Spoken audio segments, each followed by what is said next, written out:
Do you often find that your shallots go bad before you can use them all? This incredible root vegetable can be turned into minced shallots for your pantry and an incredibly tasty powder for your spice cabinet. Stay tuned and I'll show you how. Okay, I got a bunch of shallots on clearance, and so what I'm going to do is I'm going to cut these up and I'm going to try to save as many of them as I can, and I can then do pre-prep on a bunch of shallots I can put away so that when I'm ready to use these, either I can make powder with them if I want, or I've already got them cut up and ready to go for a meal that I can just toss into a meal to get it ready to cook. This is a shallot in the US. I think it's also what you guys call it in the UK.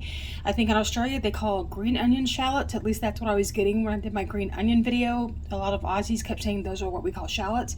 But these are smaller than onions. They're less pungent than onions, but they are not onions. Okay, so I'm gonna get these going. Typically you would use shallots with more delicate meals or in fresher applications because they are not as pungent as onions, but don't let these fool you. They can still be pretty pungent and get you. So there you go. Let's get some light. So all I'm doing, all these, see, these are already starting to separate. They are a little bit past their due, but they're still going to taste good. I'm still going to use them and not waste them.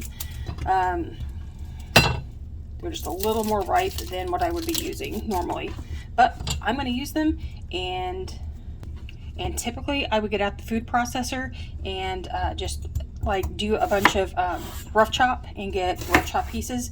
But today I'm going to just do some slices because that's what I want to do.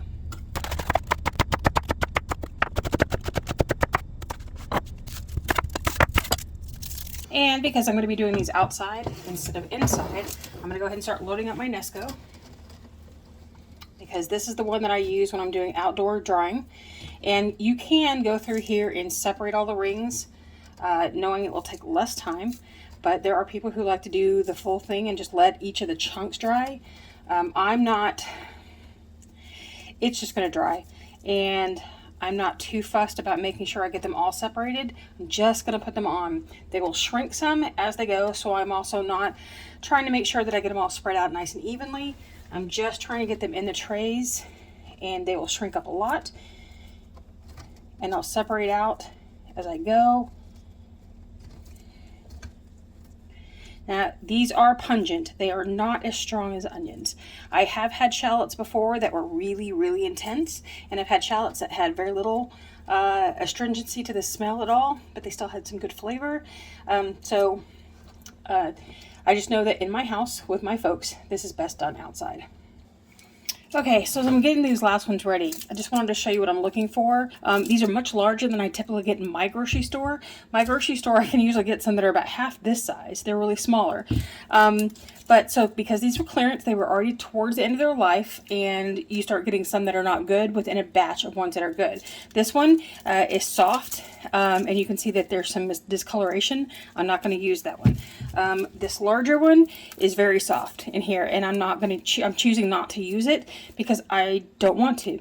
But the rest that I'm looking for are firm, right here, good and firm, and no visible discoloring to the shallot. While I'm doing the last of these shallots, I wanted to run through a few tips on dehydrating outside. And a small plug, these will be included with my new book coming out a little later this month. Alright, so first read your manual. They will generally say whether they recommend the machine being used outside or not to cover their liability if something goes wrong. Next, use an approved outdoor outlet without an extension cord. Dry when the temperatures are above 60°F 15°C. Any lower and the machine has to work a little harder to heat the air coming in, increasing your drying time and wearing out the motor a little faster.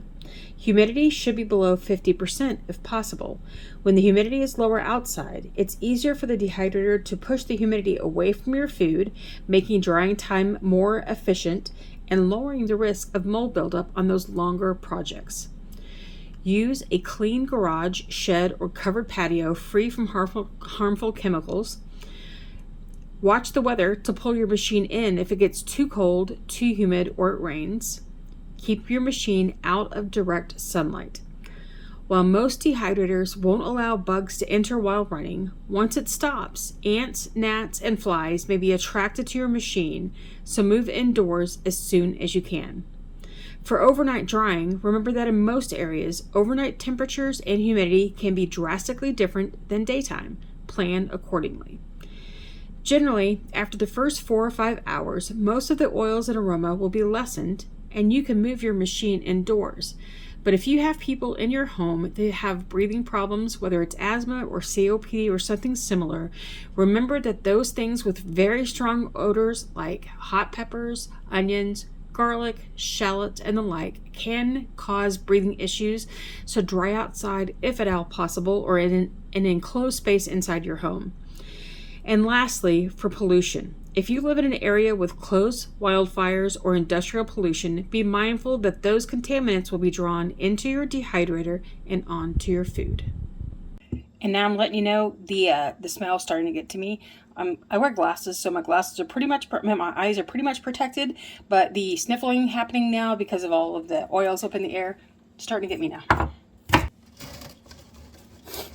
Oh, tip, I should have shown you. Okay, let me take that off. I can just redo this real quick. One of the hacks that I love is that I bought mesh off of Amazon that were just large 14 by 14 sheets. And I cut them for my Nesco because my Nesco does not have a large neck. And then I just lay it over the top and I don't have to worry about the center hole, things falling through. It is the best hack ever when doing anything like this. Now, I know not all stackables have a hole that you can do this with, but if yours does not have a big collar on the inside, do it. It works.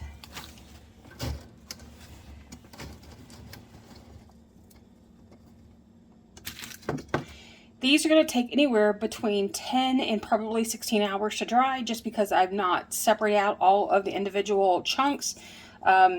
They will start to separate some by themselves as they dry, but because I've got them, since I'm not doing it all, I just want to let it dry on its own because I'm not going to fuss over this. So anywhere from 10 to 16 hours. It may take you longer depending on the wattage of your machine, how humid it is outside. We've got a pretty low humidity right now. Unusual for this time of year, but it's going to be low enough that I can do this. And I'll just let these dry from this point overnight and I'll get them in the morning.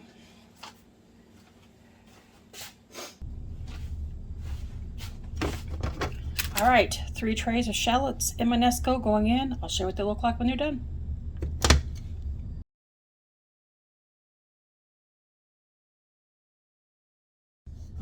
Okay, here we go.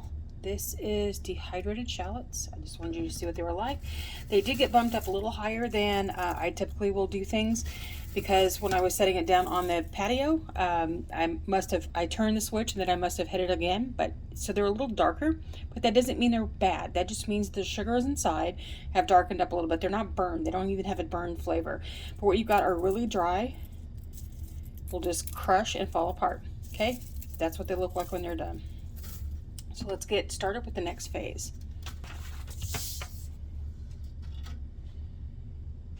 Okay, the mesh that comes with the Nesco.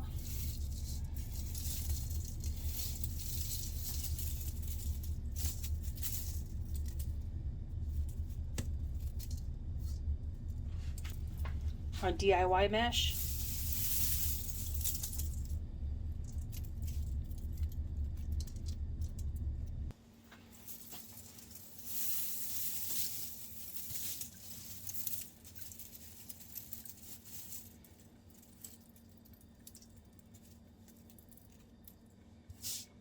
I don't know if you could hear that, the sound of this. Hold on. The pitch of when you drop dried things is so much different than if you dropped them when they were still wet, but this is what they'll look like, okay? They're going to crush up easily. So what I'm going to do is I'm going to condition most of these. They're going to go into storage because I don't need any more, I don't need a lot more onion powder right now because I just created a bunch for myself. But what we're going to do is store most of these, but I'm going to show you how they powder up and that you can use them just like you would use onion powder. Go ahead.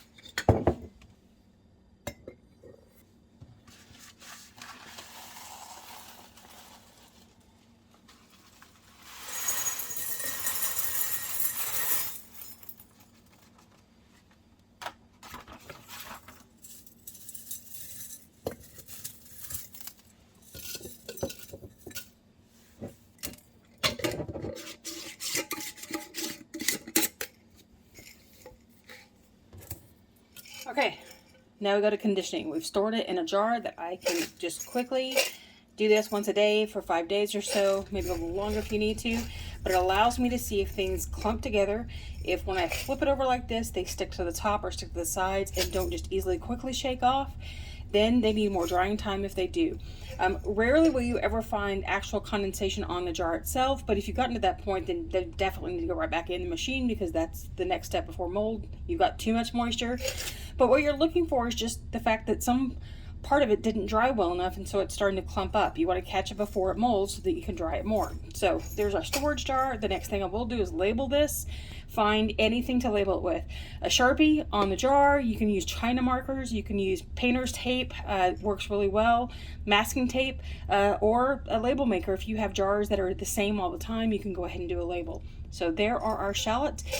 These will last you a year or two on the shelf with no problem. So then let's powder these really quickly so you can see what.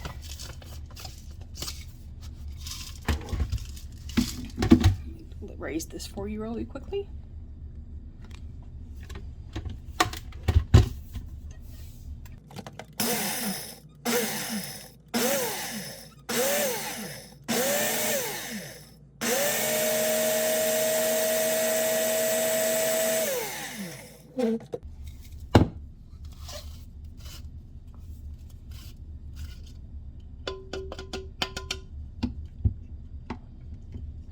Can you see that? That is shallot powder.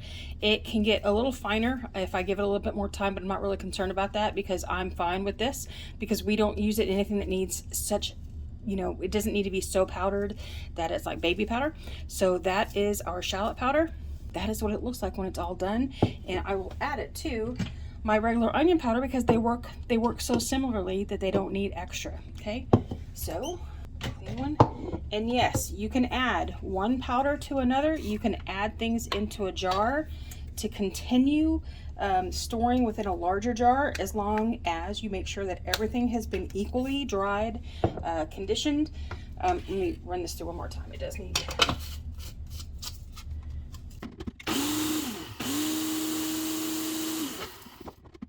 Okay, so the next step, instead of actually adding it into the powder here, because I did forget, one of my primary things that I do next is, okay, the next step before you add it to any jar is you want to condition your powders.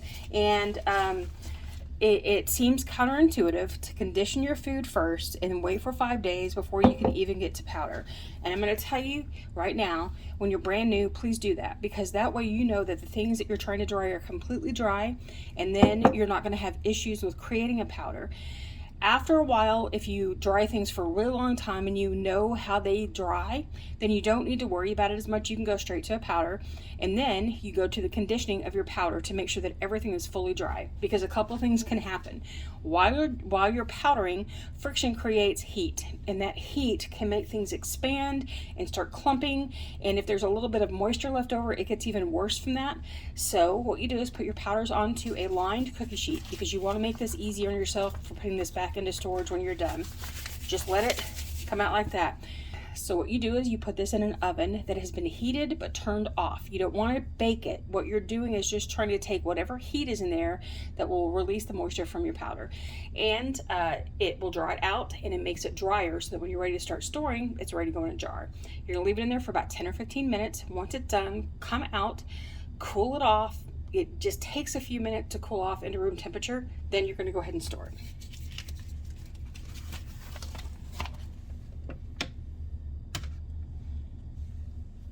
And I am adding this to the onion powder I just made day before yesterday.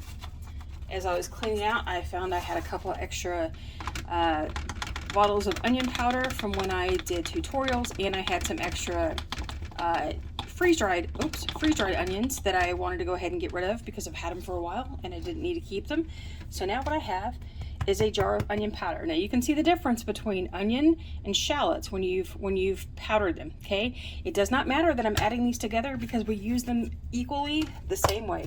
For us, it's onion powder to be used in every kind of cooking that we do, everything that we do. This will last you about 6 to 9 months. You can just shake it up, mix it all up, and it's fine. Okay, while this lasts you about 2 years, powders tend not to last as long because you've already exposed so much of the surface area of it to light, moisture, heat, so they tend to degrade faster. So you want to use these up. Don't powder more than you're going to need in about, I don't know, I try to do 3 or 4 months worth and not more, because I don't want to take a chance that I'm going to, you know, ruin a product, store it whole.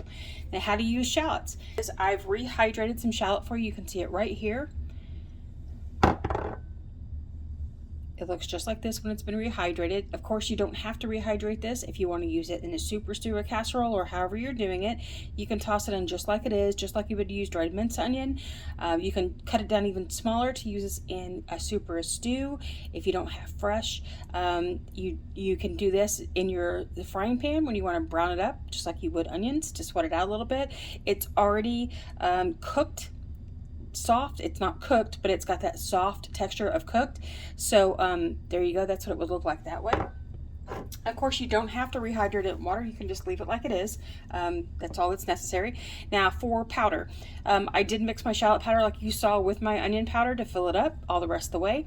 If you find that your powder is sticking, I've got a couple of tips. Don't shake it over a saucepan that has steam coming out of it. That steam gets into your powder and it will clump it, especially for onion and garlic powder that tend to be really extra clumpy. Or you can use something like arrowroot powder, which is a way to put, it acts as a desiccant inside your powder. You can start with 1/4 teaspoon in a small jar like this. Just put it in and blend it. It will help it stop from sticking. All right, or you can always put it back into your oven and dry it again just like you did the first time, and remove some of the moisture that's causing the clumping. Grind it up again if you need to. It all works that way. So here you go. Shallot powder, dried shallots. This lasts for about 2 years. This is for about 6 months. If you want to see more dehydrating, check out this video right here. I think you're going to like it. And until I see you again next time, happy dehydrating.